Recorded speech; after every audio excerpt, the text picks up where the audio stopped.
All right, Hunter, let's talk about the big thing of this summer, your hole-in-one on Father's Day. Somebody did the clip where they did your goal call of like when the ball was sitting on the cup and in the pin. It didn't fully like go in all the way. It was in, and then you kind of just move the flag and then it drops in. And go! What was that like? It was great. Obviously you don't expect something like that to happen. And to do it on Father's Day, playing golf with your sons, and the second hole of the round. Yeah. So it just set the tone for the rest of the day. But it was actually my second hole-in-one. I had one 13 years ago, so I'm on the 13-year cycle. And I was playing when I had my first hole-in-one with my oldest son, Randall. And we rarely play together, but that happened. Yeah. And then 13 years later, I'm playing with him again and my younger son, Michael. And it was a blast. It was a lot of fun. And as I say, it just made what's always a great day. I mean, Father's Day is a great day. It just made it a little better. You and Will Smith both had hole-in-ones this summer. There you go. You got something in common with Will Smith. Congratulations. That would be about it. As you reflect on last season of Sharks hockey, and it was different, right? A couple new players, coaching staff realigned. There were some good directions I think the team found. They're not there yet of where they want to be, but what do you sit on in terms of the right steps they took forward, and what's tangible for this season? Where do they go from where they left off? Well, when I think of last season, I think of the first game first, and our first opportunity to see Macklin Celebrini and Will Smith with the team together. And I think of it's funny, but it's a tangible memory that night, and it was a national game, so I was sitting in the stands with my wife Andrea watching that game and watching warm-up and watching all the fans and the young fans gathered along the glass, and you could feel something different in the air. You could really feel it. And then, of course, Macklin scoring on that crazy goal, his first shot in the NHL. And I turned to my wife and I said, "Can you bleeping believe what just happened?" And then, sadly, he was hurt in that game. And we didn't see him essentially for the rest of the month of October. And I think that had a lot to do, certainly something to do with the Sharks' record in October. Yeah, of course. Which, it was just not a good month after that, from the standpoint of getting points. And by the time Macklin came back, the team was already in kind of a hole points-wise, where your priorities of what you expect kind of change. Not to say that realistically any of us went into that season thinking, hey, the Sharks are going to make a playoff push here. I mean, let's be honest. They were coming from 32nd place, 16th in the conference, and that was not a realistic expectation inside or outside the team. But when Macklin got hurt, that really pushed it to another level. So now you start looking really for other things.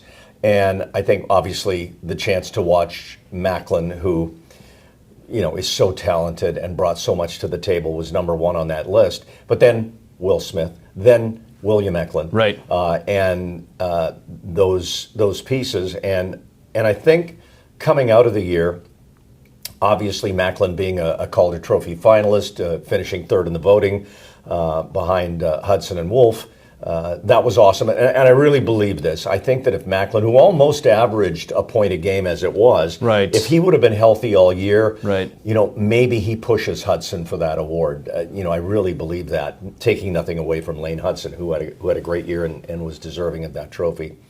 But after that, it was the way that the Sharks handled the Will Smith situation, and brought a player along the right way. And I love that. And that bodes well as we go into this season. Where things are going, right? Yeah. Because we've got players coming to the team like Michael Nisa, like Sam Dickinson. Exactly. And I'm talking new blood. And then a player like Luca Cagnoni, who's been with the organization now and is trying to push through. And I just love the way things were handled by the team, by both Mike Greer and his staff, but also by Ryan Warsofsky and his staff in integrating these younger players. And that's, the future is Teal, because this is what has to happen. These players have to be integrated. Yeah. And I'm just excited to see the continuation of that, but also the change of the veteran players and how that's going to affect the growth of this team as well. There's so many new faces in this organization right now that it's really exciting, again, along with what we know. I just feel like, to your point, last year was largely about Will and Mac, and this year they're veterans. That's weird to say. Like, they're not rookies anymore, but they're a veteran to a certain degree. But now we're going to have that next wave of young players come in. It's almost like Christmas. You open up a couple presents, but there's still now 10 more under the tree. And I think we're at that phase where you get more looks at more people that we've been dying to see. The point I want to make here, though, is do you sometimes look at the pipeline and the organizational chart and how much talent there is in this organization that we haven't even scratched the surface on yet?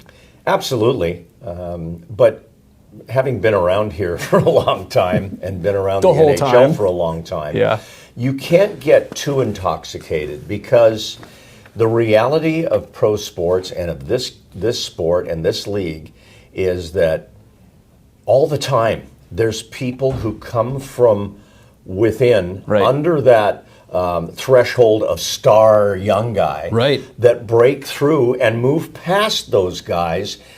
Perfect example. Joe Pavelski? Are you going to say it? Or even going further back, Evgeny Nabokov. You're right. A player that was drafted way low and no expectation, and all of a sudden they push through that barrier. And then there's also those players that are the expectations are very high, and it just doesn't happen. And it doesn't work out the same way. And they may move on to another organization, and it happens there, or it never does. So you temper those expectations, but to your point, there's so much talent there that, if you hit on half of it, you're in great shape. And there's a saying that goes back a long time ago that, and really, if you go back over draft years, if one player from every draft makes it to the NHL with your team, that's pretty good. So that's 1 out of every 7 or 8. And hopefully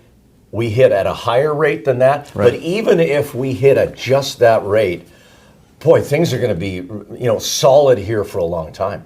I look forward to the season. I look forward specifically to you and Drew. Hunter, thank you. Thank you.